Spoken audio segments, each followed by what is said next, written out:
Bismillahirrahmanirrahim. Assalamualaikum warahmatullahi wabarakatuh. Alhamdulillahi rabbil alamin. Wassalatu wassalamu ala asyrafil anbiya wal mursalin, nabiyyina wa habibina Muhammadin wa ala alihi wa ashabihi ajma'in wa man tabi'a hudahum bi ihsanin ila yaumiddin. Fala haula wala quwwata illa billahil aliyil azim. Amma ba'du, kaum muslimin dan kaum muslimat, para pemirsa dan juga para pendengar dimanapun berada, semoga Allah Azza wa Jalla senantiasa memberikan limpahan taufik, hidayah, penjagaan dan keselamatan kepada kita semua. Amin. Setelah kita sampaikan pada majelis yang kemarin, di antara fadilah atau keutamaan berzikir dengan membaca ayat kursi. Di antaranya, zikir membaca ayat kursi disyariatkan ketika hendak tidur. Disebutkan dalam sunnah yang sudah kita sebutkan, bahwa apabila seseorang berzikir sebelum tidur membaca ayat kursi, oleh Allah Azza wa Jalla akan senantiasa dijaga sampai dia mendapatkan waktu paginya. Kemudian juga disyariatkan membaca ayat kursi ketika setiap usai dari sholat fardu 5 waktu. Telah disebutkan pada majelis yang kemarin bahwa di antara fadilah keutamaannya, maka seseorang tidak dicegah, tidak dilarang dari masuk surga, kecuali dia harus melewati beberapa tahap sebelum seorang itu nanti masuk surga. Di antaranya adalah kematian, menunjukkan fadilah yang luar biasa. Kemudian telah kita singgung dalam muqaddimah kemarin, di majelis yang kemarin, tentang kaitannya zikir pagi dan petang membaca ayat kursi ini. Ini yang kita akan pelajari, keterangan tentang fadilahnya dan juga tentang bagaimana sunnahnya, insyaallah ta'ala. Kaum muslimin dan juga kaum muslimat, para pemirsa dimanapun berada, semoga Allah Azza wa Jalla senantiasa melimpahkan taufik, hidayah serta keselamatan dan penjagaan kepada kita semuanya. Kita ingatkan kembali, kenapa kita perlu berzikir, kenapa kita perlu meminta perlindungan kepada Allah. Sesuai dengan ayat yang kemarin sudah kita sampaikan, bahwa Allah Azza wa Jalla mengajarkan untuk menghadapi musuh. Apabila musuh dari kalangan manusia, maka kita hendaknya berbuat baik. Selagi musuh itu adalah musuh yang memang diantaranya karena kejahilan memusuhi kita, karena ketidaktahuan dia memusuhi kita, karena dia belum pernah kita bimbing, belum pernah dibina, sehingga memusuhi kita, membenci kita. Maka Allah SWT mengajarkan agar seseorang menjadi pemaaf, kemudian memerintahkan kebajikan, dan kemudian berpaling dari orang-orang yang jahil, tidak turut, yaitu menjadi orang-orang jahil. Itulah firman Allah Taala, wa'mur bil khudil afwa wa'mur bil urfi wa'arid anil jahilin. Jadilah kamu pemaaf, perintahkan kemakrufan yaitu yang baik, dan berpalinglah dari orang-orang yang jahil, yang tidak tahu, yang membencimu karena kejahilannya, yang tidak menyenangimu karena kejahilannya, yang memusuhimu juga karena kejahilannya. Tetapi kenyataannya, seperti yang kita sampaikan yang kemarin, kelanjutan ayat, Allah SWT mengajarkan bagaimana menghadapi musuh, yaitu dari kalangan jin, dari kalangan setan. Pada kita tahu bahwa kalangan jin dan setan itu adalah musuh yang nyata, musuh yang benar-benar nyata dan benar-benar musuh yang tidak bisa disepelekan oleh kita semuanya, tetapi tidak kasat oleh mata kita, karena setan itu termasuk makhluk di antara makhluk yang tidak kasat mata. Allah SWT menyebutkan dalam firman-Nya, fa imma yanzaghannaka minasyaitani nazghun fasta'idz billah. Apabila kenyataannya yang akan mengganggumu adalah minasyaitan, dari setan itu berupa makarnya, berupa gangguannya, berupa godaannya, fasta'idz billah, maka mintalah perlindungan kepada Allah. Ini menunjukkan sekali lagi pentingnya seorang muslim mukmin membentengi diri dengan benteng yang kokoh, yaitu memohon perlindungan kepada Allah, Zat yang Maha Melindungi.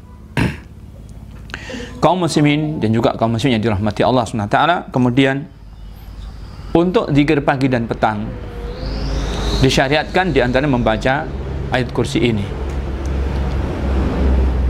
Di antara yang hendaknya kita pahami tentang kenapa harus berzikir dengan ayat kursi di waktu petang seperti saat sekarang ini atau waktu pagi, karena di situ juga ada penjagaan, ada benteng bagi seorang muslim mukmin yang tentunya perlindungan dan penjagaan itu dari Allah Subhanahu wa taala. Disebutkan dalam riwayat dari sahabat Ubay bin Ka'ab radhiyallahu ta'ala anhu,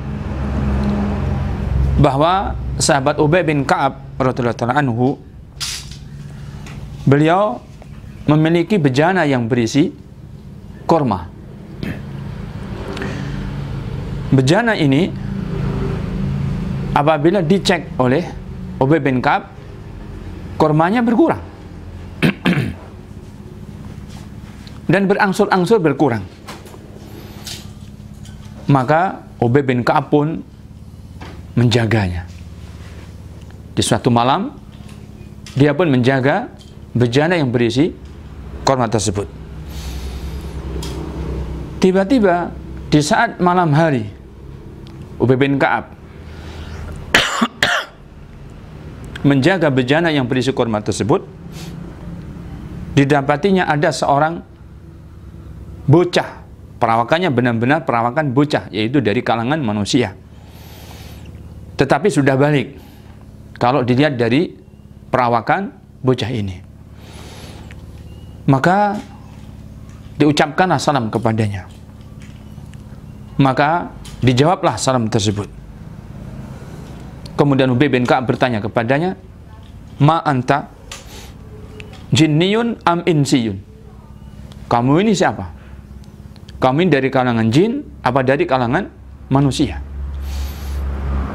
Qala, maka benar-benar seorang yang dilihat oleh Ubay bin Ka'ab, yaitu perawakannya manusia dalam bentuk seorang anak remaja yang sudah balik tersebut, mengatakan, "Jinniyun, saya dari kalangan jin."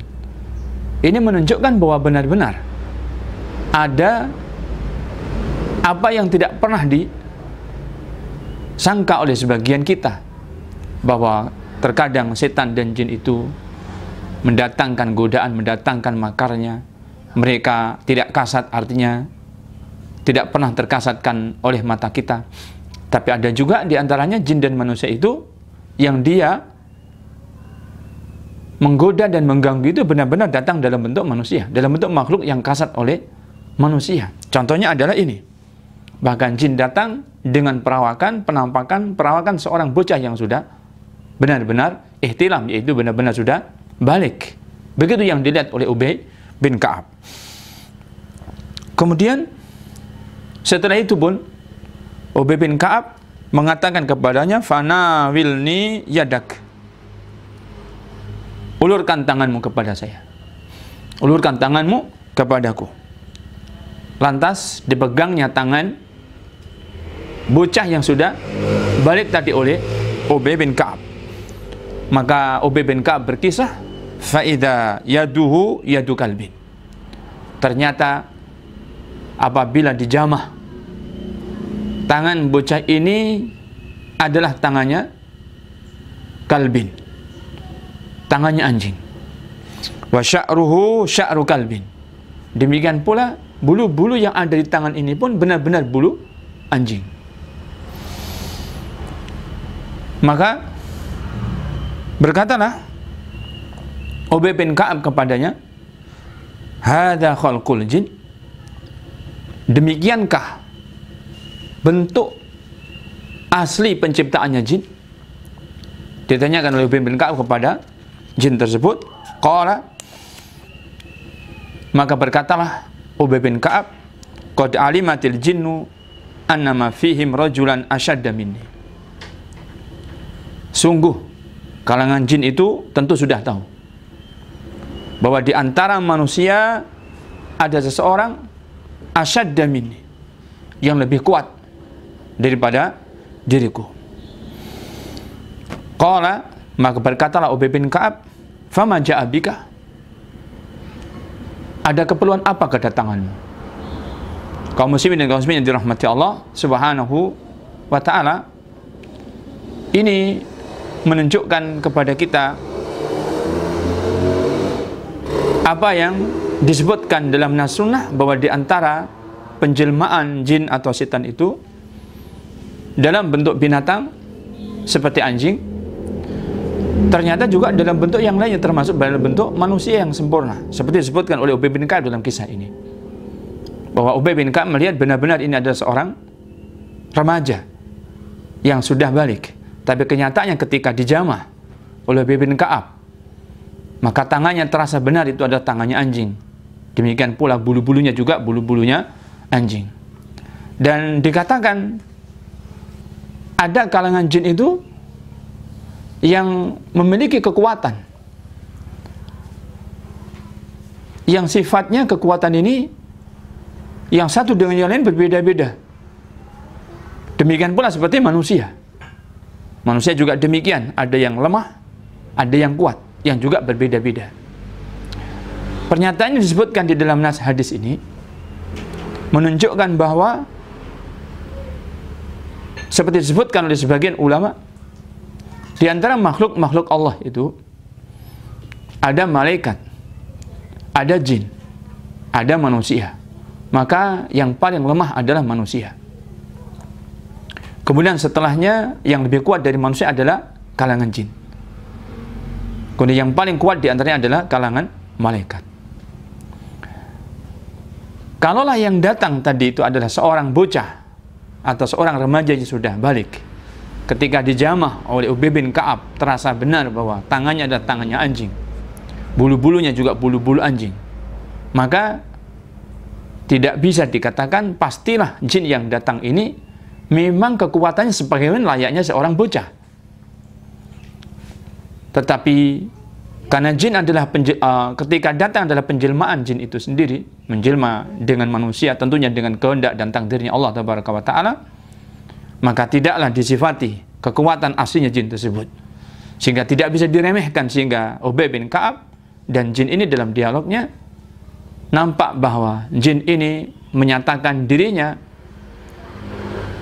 bisa jadi dipandang tidak sebagai orang yang kuat, tidak sebagai jin yang kuat. Tetapi apabila diremehkan, maka di antara jin ada yang kuat. Sebagaimana manusia. Manusia itu kekuatannya berbeda-beda. Tetapi tidaklah Allah SWT memberikan kekuatan kepada seseorang sehingga berlebih kekuatannya, melebihi kemampuan fisiknya, sehingga tidak pernah akan terkalahkan orang tersebut. Dan di antaranya sebabnya adalah karena iman, karena amal soleh, dan ketakwaan seseorang. Di antaranya yang disebut dengan karamah. Sesuai dengan akidah Ahlussunnah wal Jamaah bahwa karamah adalah benar. Kaum muslimin yang dirahmati Allah Subhanahu wa Ta'ala, akan tetapi yang penting di sini bahwa tidak dibenarkan seorang manusia dia meremehkan dan melemahkan sehingga dia seolah-olah mengejek atau menantang kalangan jin. Tetapi hendaknya seseorang seperti yang Allah SWT tunjukkan menghadapi godaan dan gangguan dari kalangan setan dan jin, dia berlindung kepada Allah Subhanahu wa Ta'ala, memohon perlindungan kepada Allah Subhanahu wa Ta'ala, zat yang maha melindungi. Lantas ditanya oleh Ubay bin Ka'ab, "Faman ja'a bika?" Ada keperluan apa kamu itu datang? Qala, maka jin yang sudah menjelma dengan seorang pria atau seorang laki-laki yang sudah balik tadi itu mengatakan, "Balaghana annaka tuhibbus shadaqah." Yang sampai kepada kami kabarnya bahwa engkau wahai Ubay adalah seorang yang suka bersedekah. Engkau adalah orang yang suka bersedekah. Fajina nusibu min tu'amika. Maka kami pun datang dan kami ambil bagian dari bahan makanan yang biasa kamu pakai untuk sedekah. Makanya diceritakan oleh Ubay bin Ka'ab, bejana yang berisi kurma tadi itu berangsur-angsur berkurang. Sehingga curiga Ubay bin Ka'ab, padahal dia belum mengambil untuk sedekah, tapi kok sudah berkurang. Maka digodanya oleh setan ini. Benar-benar secara zat secara fisiknya kurma itu diambil dan didapat oleh Ubay bin Ka'ab, sehingga dalam bejana itu pun kurmanya berkurang. Di sini pengakuan jin pun benar, bahwa dia benar-benar datang mengambil bagian. Yang dimaksudkan adalah bagian sedekah menurut persangkaan, atau yaitu menurut za'am, persangkaannya si jin ini. Dia mengambil bagian dari sedekahnya. Dan tentu yang demikian adalah godaan, karena kurma itu bukan makanannya jin, tapi adalah makanannya manusia dan juga makanannya binatang. Kenyataannya diambil untuk dirusak, diambil untuk supaya Ubay bin Ka'ab tergoda, terganggu dalam masalah sedekahnya. Benar-benar adalah gangguan. Ini adalah godaan, yang mana yang namanya jin, yang namanya syaitan, sekali lagi, dia memiliki kekuatan yang tidak bisa diukur oleh kalangan manusia. Apabila seseorang digoda oleh setan, diganggu oleh setan, terjadi musara'ah, gelut dalam bahasa Jawanya, maka apabila itu benar-benar dilakukan dan manusia merasa kuat, maka niscaya manusia itu akan dikalahkan oleh setan. Dan tidak ada di antara manusia-manusia itu yang selamat dari godaan setan, melainkan hamba-hamba yang dilindungi, yang dijaga oleh Allah Subhanahu wa ta'ala, sehingga dialah sesungguhnya yang memberikan kekuatan, bukan manusianya yang kuat menghadapi setan, tetapi Allah SWT yang memberikan penjagaan, sehingga setan pun tidak akan kuasa menggoda hamba-hamba yang dijaga oleh Allah Subhanahu wa ta'ala. Sehingga Ubay bin Ka'ab setelah melihat apa hajatnya, setelah mengetahui apa hajatnya dan melihat postur tubuhnya remaja yang baru ihtilam, yaitu baru balik ini, bukan dia ditantang, bukan dia diajak untuk musyawarah, bukan dia diajak untuk bermusuhan, tidak. Tetapi Ubay bin Ka'ab dalam dialognya menyebutkan, mengatakan, fama yunjina minkum, kalau boleh aku bertanya, yang bisa menyelamatkan kami dari makar dan godaan kalian itu apa?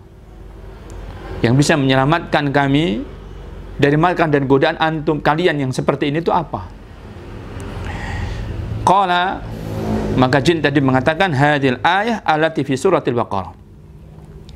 Yang bisa menyelamatkan kalian dari kami godaan, yaitu jin dan setan ini, adalah ayat yang ada dalam surat Al-Baqarah, yaitu Allahu la ilaha illa huwal hayyul qayyum, dan seterusnya, yaitu ayat kursi. Begitu disebutkan oleh jin ini kepada Ubay bin Ka'ab. Lantas jin ini mengatakan, man qalaha hina yumsi ujira minna hatta yusbiha. Siapapun yang dia membaca ini, ayat kursi, hina yumsi, di saat petang hari, berarti sore hari. Ini yang menunjukkan bahwa ayat kursi termasuk di antara zikir petang hari yang disyariatkan. Ujira minna hatta yusbiha. Niscaya dia akan dijaga dari kami, dijaga dari godaan kami, hatta yusbiha, sampai dia mendapati waktu paginya. Wa man qalaha hina yusbiha, dan siapa yang dia membacanya di saat waktu pagi, ujira minna hatta yumsiha, maka dia akan dijaga dari kami hatta yumsiha, sampai dia mendapati waktu petangnya. Nah, hadis ini menunjukkan keterangan ini tadi, bahwa di antara fadilah ayat kursi dibaca pagi dan petang untuk mendapatkan penjagaan dari Allah Azza wa Jalla dari godaan setan di sepanjang hari, yaitu pagi sampai sore, dan sepanjang malam dari sore sampai pagi. Falam asbaha, dilanjutkan dalam riwayat ini, tatkala pagi-pagi harinya, ata Rasulullah sallallahu alaihi wasallam, maka Ubay bin Ka'ab pun datang kepada Nabi sallallahu alaihi wasallam. Fadzakara dzalika lahu, maka Ubay berkisah tentang apa kejadian malam itu kepada beliau sallallahu alaihi wasallam. Setelah itu, maka Nabi sallallahu alaihi wasallam menimpali dan menanggapi kisahnya Ubay bin Ka'ab dengan bersabda, sadaqa al-khabis. Sungguh si khabis, makhluk yang jahat yaitu setan itu, sedekah. Dia dalam bab ini benar. Kaum muslimin yang dirahmati Allah Subhanahu wa ta'ala, yang menjadikan pelajaran penting bagi kita adalah diambilnya sunnah untuk ditinggalkan ini karena buruk, untuk dilakukan karena ini baik. Ini perhatikan, bukan kabar semata-mata dari jin, bukan kabar semata-mata dari setan. Dan ini termasuk akidah Ahlussunnah wal Jamaah. Tidak dibolehkan membangun akidah, tidak bolehkan membangun amalan hanya gara-gara berita-berita yang disampaikan oleh jin, berita yang disampaikan oleh kalangan jin. Tidak. Perhatikan di dalam hadis ini, Ubay bin Ka'ab memang bertanya, tetapi jawaban jin ini tidak dijadikan oleh dia sebagai pegangan untuk diamalkan, untuk diyakini. Sehingga ditanyakan dan dikisahkan kepada Nabi Sallallahu Alaihi Wasallam. Sehingga ini menunjukkan yang menjadi pelajaran sebenarnya akidah Ahlussunnah wal Jamaah, bahwa sunnah itu dibangun di atas ilmu, keyakinan dibangun di atas ilmu.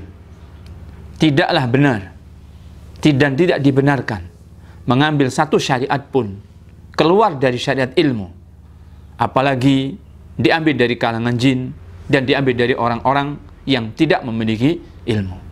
Maka itu tidak dibenarkan. Di sini Nabi SAW mengatakan sadaqal khabis, makhluk yang jahat yaitu setan, jin ini, dia jujur benar dalam bab ini. Sehingga inilah yang dipegangi berdasarkan sabda Nabi SAW, yang inilah kemudian dijadikan syariat membaca ayat kursi di setiap pagi dan petang, di antara untaian atau di antara bunga rampai, zikir pagi dan petang. Kaum muslimin dan juga kaum muslimat yang dirahmati Allah Subhanahu wa ta'ala, dari sini apa yang kita hendak ingatkan, bahwa benar-benar ayat kursi merupakan perisai diri.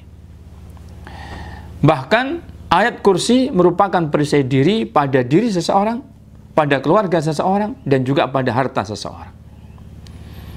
Di mana apabila seseorang berzikir kepada Allah dengan ayat kursi ini, dia diberi kecukupan penjagaan, dijaga keluarganya, dan juga dijaga hartanya. Terbukti Ubay bin Ka'ab menyebutkan tentang masalah ini pada babnya, yaitu penjagaan terhadap hartanya yang diganggu, yang digoda oleh syaitan ketika dia itu tidak bersedekah, yaitu hartanya diambil oleh setan.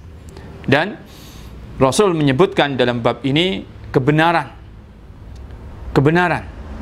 bahwa seseorang yang dia membaca ayat kursi di saat petang dan seorang yang membaca ayat kursi di saat pagi, niscaya dia akan dijaga oleh Allah Subhanahu wa ta'ala dari godaan jin dan dari godaan setan. Semoga Allah Azza wa Jalla memberikan penjagaan kepada kita dan pemeliharaan keselamatan kepada kita dari godaan-godaan jin dan juga syaitan, dan juga dari kejahatan makhluk-makhluk Allah Azza wa Jalla yang lainnya. Allahumma amin. Termasuk semoga Allah SWT memberikan penjagaan kepada kita dari makhluk yang kecil, yaitu virus yang saat ini pada kondisi pandemi ini, yaitu virus COVID-19 atau Corona, dan juga virus-virus yang lainnya. Allahumma amin. Demikian yang bisa kita sampaikan. Wallahu ta'ala a'la wa a'lam. Wa salawatullah wa salam ala nabiyyina wa habibina Muhammadin wa ala alihi wa sahbihi wa sallam. Assalamualaikum warahmatullahi wabarakatuh.